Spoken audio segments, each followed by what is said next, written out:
നമസ്തേ.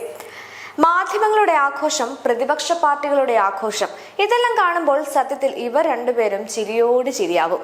Bill പരാജയപ്പെടുമെന്ന് അറിഞ്ഞുകൊണ്ട് തന്നെയാണ് പാർലമെന്റിൽ അവതരിപ്പിച്ചത് എന്നാണ് മനസ്സിലാവുന്നത്. ഇനി കാര്യത്തിലേക്ക് വരാം.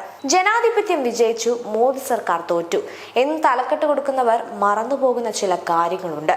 ഇന്ത്യൻ ഭരണഘടനയിൽ ആർട്ടിക്കിൾ 82 പ്രകാരം ഓരോ സെൻസസ് ജനസംഖ്യ കണക്കെടുപ്പ് കഴിയുമ്പോഴും ലോക്സഭാ മണ്ഡലങ്ങളുടെ അതിർത്തികൾ പുനർനിർണയിക്കണമെന്ന് ഈ ആർട്ടിക്കിൾ വ്യവസ്ഥ ചെയ്യുന്നുണ്ട്. ഇതിനായി പാർലമെന്റ് ഒരു പുനർനിർണയ നിയമം പാസ്സാക്കേണ്ടതുണ്ട്. പ്രത്യേകം ശ്രദ്ധിക്കുക, പുനർനിർണയ നിയമം അഥവാ ഡീലിമിറ്റേഷൻ ആക്ട് പാസ്സാക്കാൻ 2/3 ഭൂരിപക്ഷം ആവശ്യമില്ല. ഈ നിയമം അനുസരിച്ച് രാഷ്ട്രപതി ഒരു ഡീലിമിറ്റേഷൻ കമ്മീഷനെ നിയമിക്കും.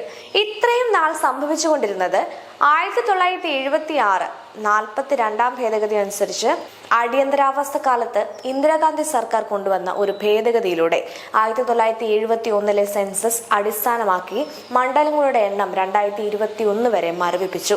ജനസംഖ്യാ നിയന്ത്രിത പദ്ധതികൾ നടപ്പിലാക്കുന്ന സംസ്ഥാനങ്ങൾക്ക് ലോക്സഭാ സീറ്റുകൾ കുറഞ്ഞു പോകാതിരിക്കാനാണ് ഈ നടപടി സ്വീകരിച്ചത്. 2002 84 ഭേദഗതി അനുസരിച്ച് അടൽ ബിഹാരി വാജ്പേയി സർക്കാരിന്റെ കാലത്ത് ഈ കാലാവധി വീണ്ടും 25 വർഷത്തിലേക്ക് കൂടി നീട്ടി. അതായത് 26 വരെ മണ്ഡലങ്ങളുടെ എണ്ണത്തിൽ മാറ്റം വരുത്താൻ പാടില്ല എന്ന് തീരുമാനിച്ചു.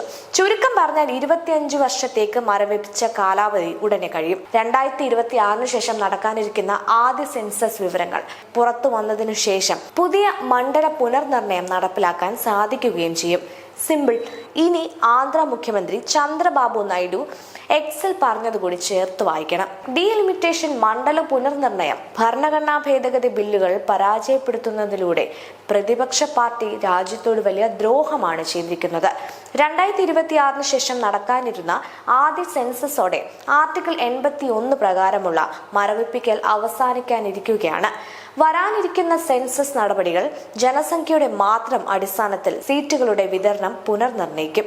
ഇത് ദക്ഷിണേന്ത്യൻ സംസ്ഥാനങ്ങൾ, വടക്കു കിഴക്കൻ സംസ്ഥാനങ്ങൾ, മറ്റു ചെറിയ സംസ്ഥാനങ്ങൾ എന്നിവയുടെ പ്രാതിനിധ്യത്തിൽ വലിയ ഇടിവുണ്ടാക്കാൻ സാധ്യതയുണ്ട്.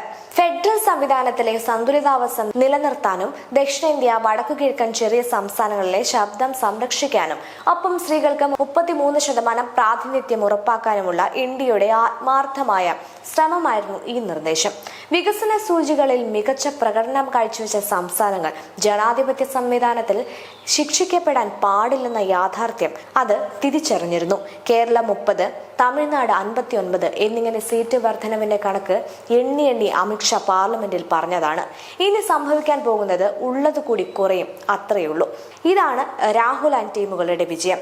കേരളത്തിലടക്കം കൂട്ടാൻ പോയ സീറ്റെണ്ണം കുറച്ചുകൊടുത്ത ഇന്ത്യയിലെ പ്രതിപക്ഷത്തിന് നല്ല നമസ്കാരം. മോദി ആൻഡ് ടീമിന്റെ വിജയം പ്രതിപക്ഷത്തിന്റെ ഇരട്ടത്താപ്പ് ഒരു പോയിന്റ് പോലും വിടാതെ രാജ്യത്തിന് മുന്നിൽ തുറന്നു കാട്ടാൻ സാധിച്ചു.